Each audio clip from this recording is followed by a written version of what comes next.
SBA Publications.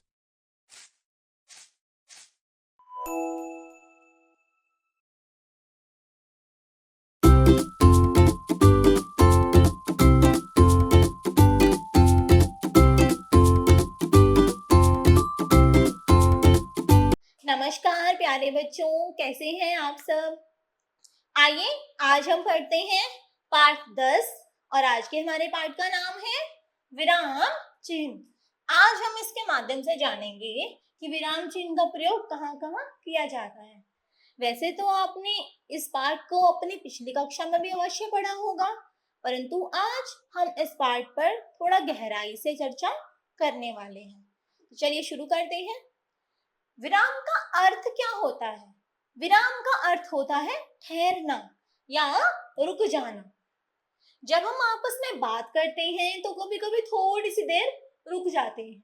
जब हम आपस में बात करते हैं किसी से तब तो हम बोलते समय रुक जाते हैं, तो पता चल जाता है यहाँ विराम है, लेकिन लिखते समय तो हमें पता नहीं चलता, इसलिए हमें विराम चिन्हों का प्रयोग करना पड़ता है। कभी सवाल पूछते हैं तो उत्तर पाने के लिए हम रुक जाते हैं।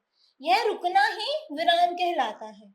जब लिखकर अपनी बात समझाते हैं तो रुकने के लिए कुछ चिन्हों का प्रयोग किया जाता है और ये चिन्ह ही भिन्न भिन्न होते हैं। इन्हीं चिन्हों को हम विराम चिन्ह के नाम से जानते हैं। मैंने दौड़ते हुए शेर को देखा। देखिए इस वाक्य को, मैंने दौड़ते हुए शेर को देखा। मैंने दौड़ते हुए शेर को देखा। देखिए दोनों ही वाक्यों में कितना अंतर है। ये कह रहा है, यहाँ कोई बालक कह रहा है मैंने दौड़ते हुए शेर को देखा, कि शेर क्या कर रहा था, दौड़ रहा था। और इस वाक्य में मैंने दौड़ते हुए शेर को देखा, यहाँ यह बताते हैं कि मैं दौड़ रहा था और मैंने शेर को देखा। मतलब दोनों वाक्य वैसे तो एक जैसे ही हैं, परंतु जो यहाँ पर अल्प विराम लगा है दोनों में अलग अलग जगह लगा है, जिसके कारण वाक्य का अर्थ बिल्कुल विपरीत हो गया है। तो पढ़ते और लिखते समय वाक्यों में रुकने के लिए लगाए गए चिन्ह को हम क्या कहते हैं? विराम चिन्ह कहते हैं। अब विराम चिन्ह कितने प्रकार के हैं? प्यारे बच्चों, विराम चिन्ह हमारे कई प्रकार के होते हैं। आइए देखते हैं कुछ विराम चिन्ह। विराम चिन्हों के नाम। पूर्ण विराम। पूर्ण विराम का चिन्ह ये होता है। अल्प विराम का चिन्ह यह होता है जो हमने अभी इन दोनों वाक्यों में देखा था। फिर है हमारे पास विस्मयादि बोधक चिन्ह, जिसका चिन्ह कुछ इस प्रकार है। और आखिर में है प्रश्नवाचक चिन्ह, जिसका चिन्ह कुछ इस प्रकार है। मतलब आज हम इस पाठ के माध्यम से 4 विराम चिन्हों के बारे में जानेंगे।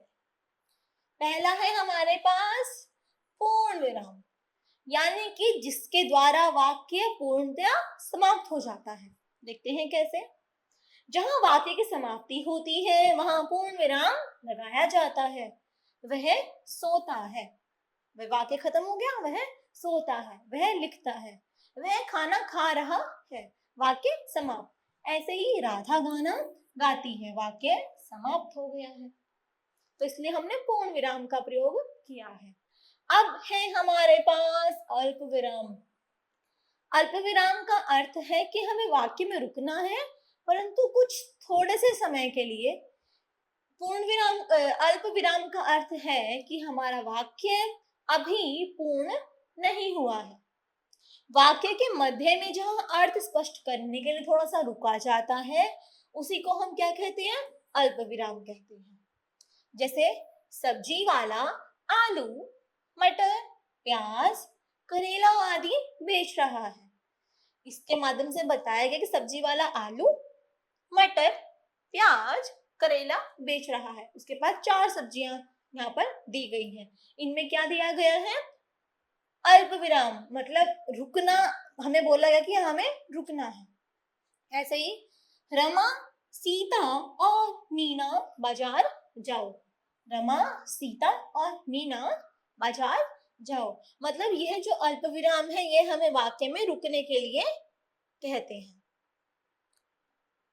अब है हमारे पास तीसरा चिन्ह जो है विस्मयादिबोधक चिन्ह। चलिए देखते हैं।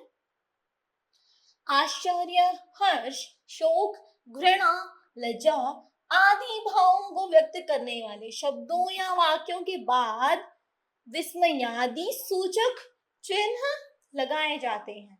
यह हमें क्या दर्शाते हैं? खुशी, गम। यह कौन दर्शाता है? ये विस्मयादि बोधक चिन्ह हमें खुशी, गम, आश्चर्य मतलब हैरान हो जाना, नफरत या शर्म, यह सभी दर्शाते हैं। जैसे बालक है यहाँ पर कह रहा है, वाह कितनी सुंदर जगह है। यह हैरान है, वाह कितनी सुंदर जगह है। तो यहाँ पर जो है वाह है, इसके साथ यहाँ पर विस्मयादि बोधक चिन्ह प्रयोग किया गया है। उफ कितनी गर्मी है, ये बालक कहता है उफ कितनी गर्मी है। यहाँ पर यह क्या दिखा रहा है? दुख दिखा रहा है, उफ कितनी गर्मी है। तो कुछ शब्द और इस प्रकार विस्मयादि बोधक चिन्ह का प्रयोग किया जाता है। अब है हमारे पास प्रश्नवाचक चिन्ह, यानी कि जिन चिन्हों का प्रयोग करके हम प्रश्नों का निर्माण करते हैं। क्या करते हैं? प्रश्नों का निर्माण करते हैं, ये उसका प्रश्न चिन्ह होता है।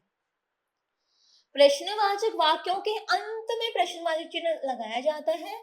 जैसे आप कब आओगे, मैं आपसे पूछ रही हूँ आप कब आओगे, तो हम कब लगाएंगे चिन्ह को? बिल्कुल आखिर में। आप कहाँ जा रहे हैं, तो यह भी आखिर में लगाया है और मैंने आपसे प्रश्न पूछा है। आइए इसको कुछ इस प्रकार पढ़ते हैं। चलते चलते जब थक जाते विश्राम कर नहीं उठ जा पाते हैं, पढ़ते पढ़ते समय रुके तो विराम चिन्ह कहलाते हैं। आइए दोबारा पढ़ें। चलते चलते जब थक जाते विराम कर नहीं उठ जा पाते हैं, पढ़ते पढ़ते समय रुके तो विराम चिन्ह कहलाते हैं। दोहराते हैं, आज हमने क्या क्या सीखा। विराम का अर्थ है रुकना या ठहरना। अपनी बात को ठीक ढंग से कहने या समझाने के लिए हमें बीच बीच में रुकना पड़ता है। तो हम बोलते समय तो रुक जाते हैं, परंतु लिखते समय हम कैसे रुकेंगे? लिखते समय हम रुकने के लिए विराम चिन्हों का प्रयोग करेंगे। किसका प्रयोग करेंगे? विराम चिन्हों का। प्यारे बच्चों, आगे आपको अभ्यास कार्य दिया गया है और इस अभ्यास कार्य को आप स्वयं करने का प्रयास करें। प्यारे बच्चों, आज के लिए इतना ही। मिलते हैं अगली कक्षा में एक नए विषय के साथ। धन्यवाद।